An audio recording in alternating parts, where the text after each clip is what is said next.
नमस्कार, आप देख रहे हैं वॉइस ऑफ कोटपुतली। डालते हैं कोटपुतली बहरोड जिले की दिन भर की तमाम बड़ी खबरों पर नजर। अतिरिक्त जिला कलेक्टर ओम प्रकाश सारण ने अधिकारियों की साप्ताहिक समीक्षा बैठक ली। इस दौरान एडीएम सारण ने बजट घोषणाओं, फ्लैगशिप योजनाओं एवं विकास कार्यों की समीक्षा करते हुए संबंधित विभागों को आवश्यक दिशा निर्देश प्रदान किए। एडीएम सारण ने कहा कि फ्लैगशिप योजनाओं से जुड़े विभाग प्रगति की नियमित मॉनिटरिंग करें और समयबद्ध एवं लक्ष्यानुरूप प्रगति के लिए प्रयास तेज करें और अधिक से अधिक लाभार्थियों को योजनाओं का लाभ सुनिश्चित करवाएं। इसके साथ ही स्वच्छ भारत मिशन, स्वनिधि योजना, राइजिंग राजस्थान सहित अन्य योजनाओं पर विस्तार पूर्वक चर्चा की गई। अतिरिक्त जिला कलेक्टर ने नगर निकायों को निर्देश देते हुए कहा कि कचरा संग्रहण का कार्य समुचित ढंग से और मानकों के अनुरूप किया जाए। बहरोड में ब्लॉक कांग्रेस कमेटी ने कांग्रेस नेता संजय यादव के नेतृत्व में नगर परिषद आयुक्त को जन समस्याओं को लेकर ज्ञापन सौंपा। यादव ने जल्द ही साफ सफाई व्यवस्था, जल भराव सहित अन्य व्यवस्थाओं की समाधान की मांग की। आज हम कमिश्नर साहब से मिले हैं। जो हमारे 12 पंचायतें जोड़ी हैं उनमें एक बहुत भारी समस्या आ रही है। कोई जन्म प्रमाण पत्र, मृत्यु प्रमाण पत्र या जन आधार कार्ड में कोई चेंज कराना चाहता तो कोई भी काम नहीं हो रहा। अब वो बेचारे 4-5 महीने से परेशान है। जब गांव में वहां जाते हैं, सेक्रेटरी के पास या बेचारे सरपंच के पास जाते हैं, वो कहते हैं हमारी आईडी बंद कर दी, हम नहीं कर सकते, उनसे चार्ज ले लिया। यहाँ आते थे, कर नहीं पाते। अब 3-3, 4-4 महीने से लोग चक्कर काट रहे, परेशान हो रहे। इसके अलावा जो जन कल्याणकारी जो योजनाएं होती है सरकार की, उनका उनको फायदा नहीं मिल पाता है। इन सब चीजों को लेकर के इनके साथ साथ सफाई की व्यवस्था है शहर के अंदर। आपने देखा पिछले दिनों में शहर भ्रमण पर भी ये लोग निकले थे, उसके बाद क्या हालात हुई। आज भी ऐसे की वैसी हैं। अब थोड़े दिन बरसात वापिस आई, जब देखना वो नाले भरे पड़े, अटे पड़े, घरों के आगे कचरा पड़ा है। आवारा पशु इतने घूम रहे हैं, इतने पैसों के ठेके छोड़ते हैं। कभी बंदर पकड़ने के नाम पे ठेके छोड़ते हैं, कभी आवारा पशु पकड़ने के नाम पे ठेके छोड़ते हैं, पर एक भी आवारा पशु नहीं पकड़ा जा रहा। रोज उनसे एक्सीडेंट हो रहे हैं। रोडों के हालात देख रहे हैं क्या हालात हो रही है। सीवरेज यहाँ है नहीं। इन सब समस्याओं को लेकर के आज हम ये साहब से मिले और उनको कहा कि जल्दी से जल्दी इसी वीक में इन समस्याओं से निजात दिलाएं। और हमारी मांग है क्योंकि 40 गांव जो इसमें आगे बहरोड को जिला बना देते, नगर परिषद बन गया और उसकी वजह से गांव जुड़ गए उसके अंदर। तो हमने पिछले दिनों भी कहा था कि भाई या तो हमारे बहरोड के अंदर आप जिले के लिए ऑफिस लेकर, कलेक्टर बैठा हुआ, एसपी बैठा हुआ, दूसरे कार्यालय कुछ लेके नहीं आए। जिले के नाम पे हम पे धोखा हुआ है और ऊपर से नगर परिषद और बन गया। तो हम चाहते हैं कि आपसे अगर कुछ काम नहीं हो पाते हैं, ऑफिस नहीं आ पाते, इसको हटा दो, वापस ये नगर पालिका बन जाए। तो इसलिए जितनी समस्या है इनको समाधान करें। अगर इन्होंने समाधान नहीं किया, मुझे 1 वीक के लिए कहा है, इस वीक में हम इनका समाधान कर देंगे।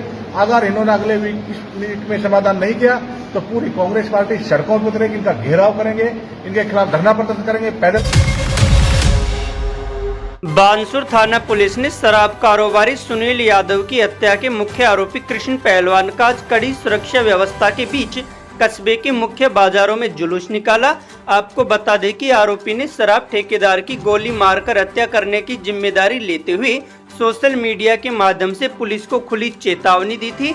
पुलिस मामले में अब तक 8 बदमाशों को गिरफ्तार कर चुकी है। एसपी देवेंद्र कुमार बिश्नोई ने कहा कि अपराध का यही अंजाम है।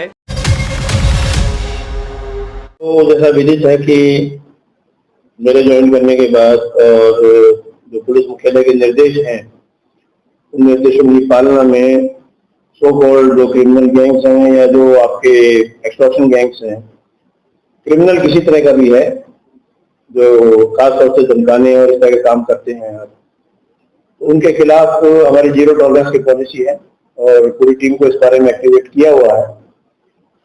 आपके जो है यहाँ पर फायरिंग इंसिडेंट हुआ था जिसमें सुनील और कुल्ली के यहाँ पर फायरिंग हुई थी, जिसकी बाद में पहलवान ने जो आपका जो यहाँ का है कृष्ण पहलवान, उसने इंस्टाग्राम, सोशल मीडिया के मार्फत आकर ओपन चैलेंज किया था कि हमने फायरिंग की है और हम आगे फायरिंग करते रहेंगे। और अभी रिसेंटली एक वीडियो और आया था जिसमें प्रेस को इंटरव्यू दिया है हैरी बॉक्सर ने, और उसने ये स्वीकार किया है कि ये कृष्ण पहलवान उनका आदमी है। तो इससे आपको पता लग जाना चाहिए कि इनके कितने कहाँ से कहाँ इनकी चेन ऑपरेट हो रही है और एक बड़े सो कॉल्ड सिंडिकेट के लिए काम कर रहे हैं। तो ऐसे में इसको अरेस्ट करना बहरोड कोतवाली पुलिस के लिए बहुत बड़ा जो है सराहनीय कार्य है और इस चैलेंज को हमने स्वीकार भी किया था और इसकी क्राइम मीटिंग में हमारे अधिकारियों ने इसके बारे में स्पेशली कहा भी था। तो टीम ने इसको समय रहते राउंड अप किया। पहले ये यहाँ से बाहर भगा हुआ था और जब सूचना आई तो सूचना के आधार पर ले आए। अब यहाँ पर इसने जैसे फायरिंग की है, उस फायरिंग में किन किन को इसने जो है रखा है, क्या हथियार इस्तेमाल हुए हैं, कहाँ से आए हैं।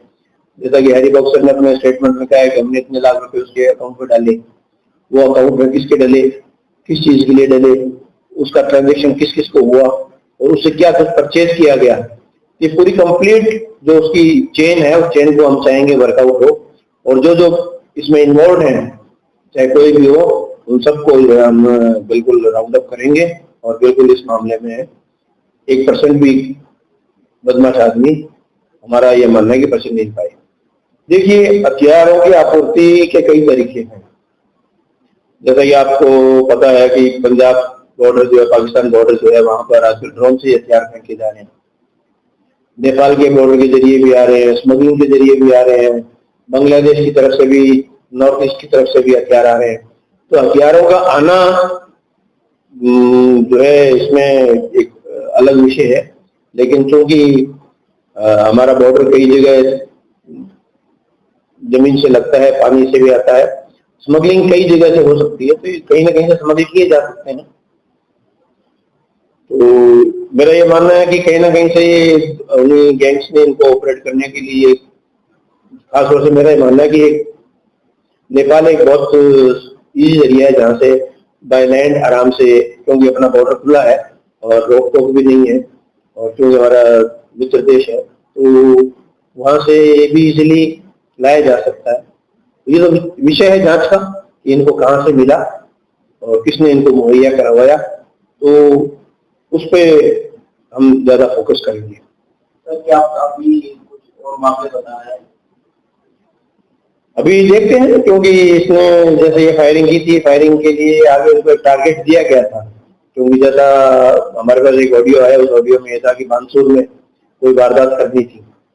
तो वारदात में किस पे फायरिंग करनी थी, क्या मारना था, क्या करना था, तो कोई ना कोई टारगेट उनको मिला हुआ था जिसके लिए रुपए इनके खाते में डले। तो वो रुपए इसी पर्पज से आए, उससे क्या लिया गया, किन एम्प्लॉय किया गया, कंप्लीट चेन हम चाहेंगे वर्कआउट। बानसूर थाना पुलिस ने स्कॉर्पियो पर विधानसभा का फर्जी स्टिकर लगाकर घूम रहे 3 लोगों को हिरासत में लिया है। इसके साथ ही गाड़ी को भी जब्त किया है। थाना प्रभारी सुरेंद्र मलिक ने बताया कि गाड़ी में सवार तीनों लोग बहरोड के जैनपुर बास के रहने वाले हैं। ये लोग रुतबा दिखाने और टोल टैक्स से बचने के लिए विधानसभा प्रवेश स्टिकर का उपयोग करते थे। पकड़े गए व्यक्तियों की पहचान राजेश मोहम्मदपुर, मनमोहन गुजरवास और अजय जैनपुरवास के रूप में हुई है। थाना प्रभारी ने बताया कि विधानसभा प्रवेश स्टिकर एक सुरक्षा कवच है। ये केवल वर्तमान विधायकों के लिए है। कुछ लोगों ने इसका दुरुपयोग कर टोल पास के रूप में इस्तेमाल किया है। इससे विधायक पद की गरिमा को ठेस पहुंची है। इससे पहले भी पुलिस ने नाकाबंदी के दौरान 6 वाहनों से ऐसे स्टिकर हटाए थे। बानसूर की ग्राम पंचायत किशोरपुरा की ग्राम भूरियावास में आज विधायक देवी सिंह शेखावत ने उप स्वास्थ्य केंद्र का उद्घाटन किया। इस दौरान ग्रामीणों ने विधायक शेखावत का भव्य स्वागत किया। विधायक शेखावत ने कहा कि क्षेत्र में विकास कार्यों की कोई कमी नहीं आने देंगे। इस दौरान विधायक ने उप स्वास्थ्य केंद्र के लिए जमीन दान देने वाले उप सरपंच श्रीराम यादव का सम्मान किया। इस मौके पर ग्राम पंचायत सरपंच राजेंद्र प्रसाद सिरोईवाल सहित वार्ड पंच व ग्रामीण मौजूद रहे। समाज हो चाहे सुधार समाज हो, सब समाजों को मैंने वहां जमीनें दी।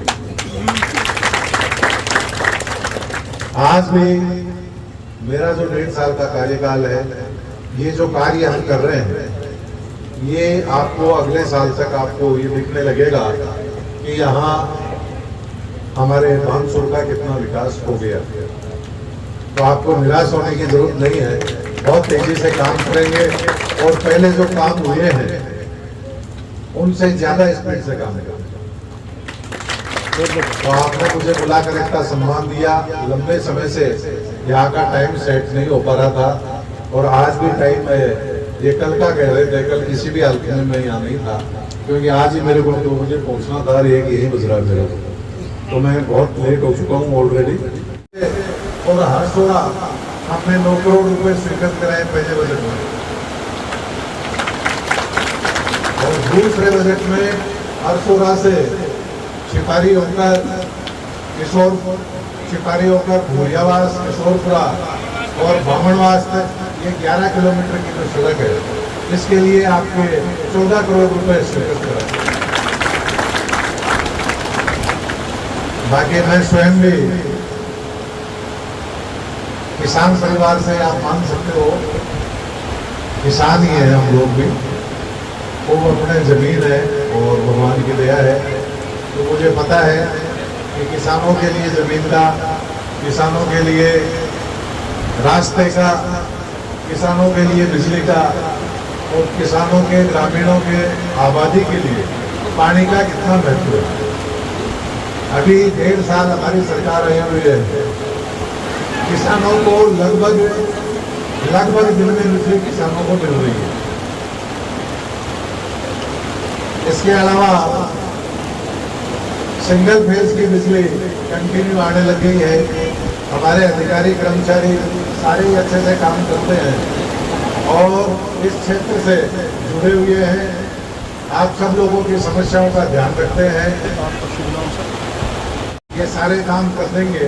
एक सड़क आपकी जो बड़ी और बच रही है वो हमीरपुर से और इधर तालवास होते हुए इधर छिपारी में मोड़ देंगे। ये एक सड़क है, अब इसको मैं पहले बजट से ही दे रहा हूँ, पर इसका रोड संयोग बन नहीं रहा है। दूसरे बजट में भी दिया, लेकिन दूसरे बजट में दिल्ली किशोरपुरा सड़क आ गई थी, लेकिन वो हमीरपुर से और हरसोड़ा बामणवास तक मेरे को जोड़ना है, आपके लिए जोड़ेंगे। बाकी ये लाइन की व्यवस्था आपने बताई, पानी की आपने बताई। पिछली सरकार में 1 यूनिट भी बिजली का उत्पादन नहीं हुआ। पानी का जो हमारा 30,000 करोड़ रुपए सेंटर से आया था, उसमें 5 साल में यहाँ राजस्थान की सरकार केवल 7,000 करोड़ रुपए ही खर्च कर पाई थी, और वो भी उसमें भर में ब्लैक लिस्टेड हो गई। और अपने जो अपने ये बानसूर जो तहसील है, इसमें 27 पंचायतें ऐसी हैं जहाँ जो फर्म ब्लैक लिस्टेड हुई वो काम कर रही है। अब इसमें कई वैधानिक भी प्रॉब्लम आ जाती है और सरकार पूरा प्रयास कर रही है। केंद्र जो पैसे चले गए उनको वापस लाने का भी प्रयास कर रही है। आने वाले समय में यहाँ पर्याप्त मात्रा में पैसा आएगा और ये अगला जो सत्र आएगा बजट का, उस बजट सत्र तक मुझे लगता है ये जो लिटिगेशन में अटके हुए मामले हैं ये सुलझा लिए जाएंगे, और हमारा जो राजस्थान जल जीवन मिशन में पूरे हिंदुस्तान में जिसका नीचे से तीसरे नंबर आ रहा था, भजनलाल जी की सरकार में ये नंबर ऊपर से आएगा और हम पूरे राजस्थान को पानी की योजनाओं से जोड़ेंगे। बाबरू थाना पुलिस ने कार्रवाई करते हुए ट्रक से सेव चोरी की घटना का खुलासा कर सेवों के भरे कार्टून का गबन करने वाले चालक को गिरफ्तार किया है। थाना प्रभारी अंकित सामरिया ने बताया कि 18 अगस्त 2025 को परिवादी ने रिपोर्ट दर्ज करवाई थी कि मैंने दिनांक 23 अगस्त 2025 को ट्रक में 713 कार्टून पराला मंडी हिमाचल प्रदेश से बेंगलोर रवाना किया था, जिसके बाद 16 अगस्त 2025 को ट्रक चालक तोफिन खान ने फोन करके बताया कि ट्रक पलट गया है और सेव की कार्टूनों को आसपास के लोग उठाकर ले गए हैं, जिसके बाद परिवादी द्वारा मौके पर सर्वेयर भिजवाने पर ट्रक में 180 से 190 कार्टून सेव ही होना पाया गया। पुलिस ने कार्रवाई करते हुए ट्रक चालक तोफिन खान को गिरफ्तार किया है। पुलिस ने 523 सेव के भरे कार्टून भी जब्त किए हैं। अगर अभी तक आपने चैनल को सब्सक्राइब नहीं किया है तो चैनल को लाइक, शेयर व सब्सक्राइब अवश्य करें। जिले की तमाम छोटी बड़ी खबरों को जानने के लिए बने रहे वॉइस ऑफ कोटपुतली के साथ। बालाजी फिनसर्व, जहां मिलती है आपको वाहन बीमा, स्वास्थ्य बीमा, म्यूचुअल फंड, जीवन बीमा, फाइनेंस, साधारण बीमे की सभी सुविधाएं। कार्यालय बानसूर महाविद्यालय के पास, बाईपास रोड बानसूर। मुख्य कार्यालय लाल कोठी कोटपुतली। अधिक जानकारी के लिए संपर्क करें 8302367656।